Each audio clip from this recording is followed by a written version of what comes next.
நமச்சிவாய சிவாய நம. அனைத்து தமிழ் உள்ளங்களுக்கும் கனிவான வணக்கங்கள். நிகழும் ஸ்ரீ மங்களகரமான சோபகிருது ஆண்டு மார்கழி மாதம் 15ஆம் தேதி பின்னிரவு 16ஆம் தேதி முன்னிரவு திங்கள் கிழமை அன்று பஞ்சமியும் மகம் நட்சத்திரமும் பிரீத்தி நாமயோகமும் கௌளவ கர்ணமும் சித்தயோகமும் கூடிய சுபயோக சுபதினத்தில் உதயாதி இரவு 12 மணிக்கு கன்னியா லக்னத்தில் ரிஷப நவா அம்சமும் மகர திரிகோணமும் கொண்டு இந்த சீர்மிகு ஜனவரி மாதம் பிறக்கிறது. பிறக்கும் மாதம் மற்றும் வருட பிறப்பில் அனைவரும் சீரும் சிறப்புடனும் ஆயுசுடனும் ஆரோக்கியத்துடனும் அனைத்து விதமான சேமங்கள் பெறவும், திருமணம் கைகூடி வரவும், சந்தான பாக்கியம் கிட்டவும், நல்ல வேலை கிடைக்கவும், வெளிநாடு பயணம் இனிதே பெறவும், வீடுமனை வாகனம் அமையவும், ஆண்டின் தொடக்க நாளில் இறைவனை திருக்கோவில்களில் சென்று வழிபாடு செய்து வருவது நல்லது. இந்த ஆண்டு சிவனுக்கும் விநாயகருக்கும் உகந்த நட்சத்திரமான சுவாதி நட்சத்திரத்தில் பிறக்கிறது. மண்ணில் வாழும் மக்களுக்கு பொன்னும் பொருளும் போகமும் செல்வாக்கும் சொல்வாக்கும் இன்னும் பெருகும். கன்னியர்களின் கவலைகள் தீரவும், காளையர்களுக்கு நல்ல உத்தியோகம் கிடைத்திடவும், எண்ணிய காரியங்கள் எளிதில் நிறைவேறவும், தைரியஸ்தானத்தில் இருக்கும் லக்னாதிபதி புதனுக்கு உகந்த தேவதையான ஸ்ரீமன் நாராயண சுவாமி மற்றும் மகம் நட்சத்திரத்திற்கு உகந்த தேவதையான விநாயகரையும் வணங்கி வர அனைத்தும் நிறைவேறும். கிரக நிலைகளை பார்க்கும் போது உலா வரும் நவ கிரகங்களும் சாரா பலத்தின் அடிப்படையில் சந்தோஷங்களை அள்ளித்தரும் கிரக அமைப்பில் இருப்பது நன்மையே. கடகராசி அன்பர்களே, உங்கள் ராசியின் கிரக நிலைகளை ஆராய்ந்து பார்க்கும்போது தைரிய வீரிய ஸ்தானத்தில் கேது பகவானும், பஞ்சமஸ்தானத்தில் சுக்கிரன் புதனும், ரண ருண ரோகஸ்தானத்தில் சூரியன் செவ்வாயும், அஷ்டமஸ்தானத்தில் சனியும், பாக்கியஸ்தானத்தில் ராகுவும், தொழில் ஸ்தானத்தில் குருவும் என கிரக நிலைகள் உள்ளன. இம்மாதம் 8ஆம் தேதியன்று புதன் பகவான் பஞ்சமஸ்தானத்தில் இருந்து ரணருண ரோகஸ்தானத்திற்கு மாறுகிறார். 15ஆம் தேதி சூரிய பகவான் ரணருண ரோகஸ்தானத்தில் இருந்து களத்திரஸ்தானத்திற்கு மாறுகிறார். 18ஆம் தேதியன்று சுக்கிர பகவான் பஞ்சமஸ்தானத்தில் இருந்து ரணருண ரோகஸ்தானத்திற்கு மாறுகிறார். 27ஆம் தேதியன்று புதன் பகவான் ரணருண ரோகஸ்தானத்தில் இருந்து களத்திரஸ்தானத்திற்கு மாறுகிறார். அன்பும் பாசமும் கருணையும் ஒருங்கே அமைய பெற்ற கடகராசி அன்பர்களே, நீங்கள் மனசாட்சிக்கு பயந்து நடப்பவர்கள். இந்த மாதம் உடல் அசதி ஏற்படலாம். மனதில் ஏதாவது கவலை இருந்து கொண்டே இருக்கும். திட்டமிட்டு செயலாற்றுவதில் பின்னடைவு ஏற்படலாம். பக்தியில் நாட்டம் அதிகரிக்கும். அக்கம் பக்கத்தில் இருப்பவர்களுடன் சில்லறை சண்டைகள் உண்டாகலாம். பயணங்களில் தடங்கள் ஏற்படலாம். கொடுத்த வாக்கை காப்பாற்றுவதில் உறுதியாக இருப்பீர்கள். தொழில் வியாபாரம் தொடர்பான சிக்கல்கள் தீரும். பணவரத்து திருப்தி தரும். வாடிக்கையாளர்களுக்கு உத்தரவாதங்கள் தரும்போது கவனமாக இருப்பது நல்லது. உத்தியோகத்தில் இருப்பவர்கள் வேலைப்பளு இருப்பது போல் உணர்வார்கள். மேல் அதிகாரிகள் உங்கள் செயல்களில் குறை காணலாம். கவனமாக இருப்பது நல்லது.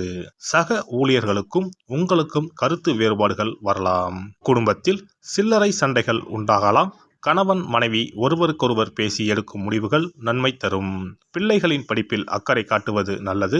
சுப நிகழ்ச்சிகளுக்கு இருந்து வந்த தடைகள் அகலும். பெண்களுக்கு காரியங்களில் பின்னடைவு ஏற்படலாம். மற்றவர்களிடம் சில்லறை சண்டைகள் ஏற்படாமல் இருக்க கவனமாக பேசி பழகுவது நல்லது. அரசியல்வாதிகளை பொறுத்தவரை தொண்டர்களின் ஆதரவுடன் செயற்கரிய செயல்களை செய்வீர்கள். கட்சி தலைமையிடம் நல்ல பெயரை காப்பாற்றிக் கொள்ளவும். சச்சரவுகளில் சம்பந்தப்பட்டு மாட்டிக்கொள்ள வேண்டாம். கலைத்துறையினர் கடினமாக உழைத்தால்தான் துறையில் வெற்றி வாகை சூடலாம். மற்றபடி உங்கள் வேலைகளை குறிப்பிட்ட காலத்திற்குள் முடித்து விடுவீர்கள். உங்கள் திறமைகளை மக்கள் ஏற்றுக்கொள்வார்கள். சக கலைஞர்களை அனுசரித்து நடந்து கொள்ளவும். மாணவர்களுக்கு கல்வியில் இருந்த மெத்தன போக்கு மாறும். புத்தகம் நோட்டுகளை இரவல் கொடுக்கும் போது கவனம் தேவை. நட்சத்திர பலன்கள். புனர்பூசம் 4ஆம் பாதம். இந்த மாதம் நீண்ட நாட்களாக எதிர்பார்த்த பணம் கைக்கு வந்து சேரும். நண்பர்களால் காரிய அனுகூலம் உண்டாகும். எல்லாவித வசதிகளும் உண்டாகும். தேடி போனதும் தானாகவே வந்து சேரும். அறிவுத்திறன் அதிகரிக்கும். ஓய்வில்லாமல் உழைக்க நேரிடும். அதற்கேற்றவாறு கூடுதல் வருமானமும் கிடைக்கும். பழைய பாக்கிகள் வசூலாகும். உடல் நிலையில் இருந்து வந்த சிரமங்கள் முற்றிலும் நீங்கும். கலைத்துறையினருக்கு ஒப்பந்தங்கள் எடுப்பதில் கவனம் தேவை. லாபம் உண்டாகும். கடின உழைப்பு உங்களுக்கு வெற்றியை தேடித்தரும். சிறு சிக்கல்கள் ஏற்பட்டு மறையும். பூசம். இந்த மாதம் கவனத்துடன் செயல்பட்டால் சிக்கல்களை தவிர்க்கலாம். சின்ன சின்ன செலவுகளை சந்திக்க நேரிடும். உழைப்பிற்கான ஊதியம் சற்று குறைவாக கிடைக்கலாம். மன தைரியத்தால் வெற்றி காண்பீர்கள்.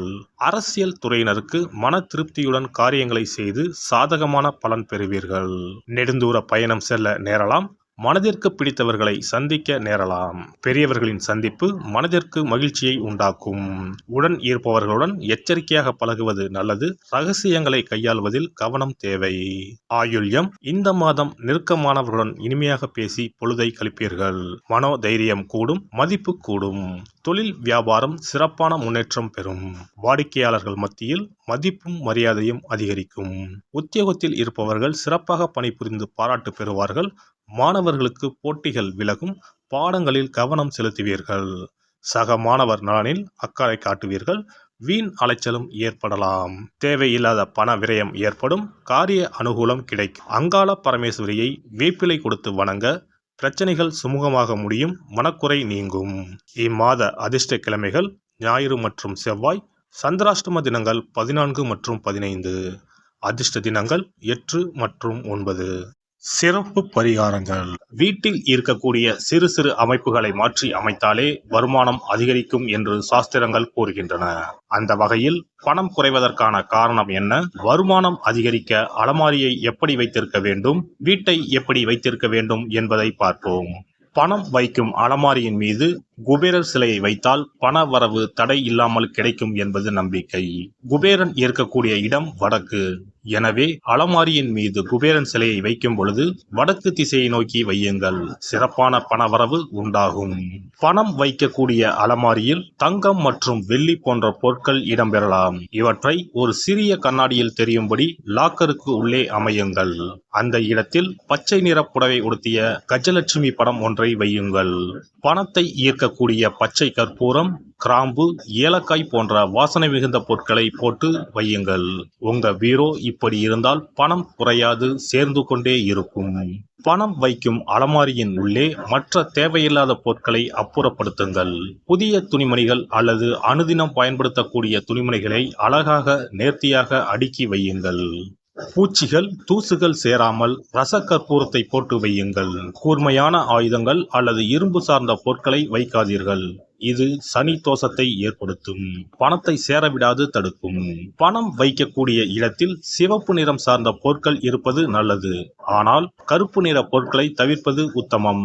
லட்சுமி தேவிக்கு சிகப்பு உகந்தது என்பதால் சிகப்பு நிற துணிகளை அல்லது பொருட்களை அடுக்கி வைக்கலாம். ஆனால் கருப்பு நிற துணிமணிகள் மற்றும் பொருட்களை அங்கிருந்து அப்புறப்படுத்துவது நல்லது. இதுவும் பணத்தடையை உண்டாக்கக்கூடிய ஒரு விஷயமாக இருக்கிறது. உங்கள் வீட்டின் பீரோவிற்கு பின்னால் பழைய கிழிந்து போன பாய் அல்லது துடைப்பம் வைப்பது அதிர்ஷ்டத்தை தடுக்கும் செயலாகும். கிழிந்து போன, நைந்து போன துணிமணிகள், பாய், துடைப்பம் போன்றவற்றை ஒருபோதும் வீட்டில் வைத்திருக்க கூடாது. அதை குப்பை தொட்டியில் போட்டு விடுங்கள். வீண் விரயம், மருத்துவ செலவுகள், அனாமத்தாக பணம் செலவழிவது போன்றவை இருந்தால் உங்களுடைய வீட்டில் இருக்கக்கூடிய கழிவறை மற்றும் பாத்ரூம் கதவுகளை எப்பொழுதும் மூடி வைத்திருக்கிறீர்களா என்பதை கவனியுங்கள். பழங்காலங்களில் இவை வெளியே இருந்தன.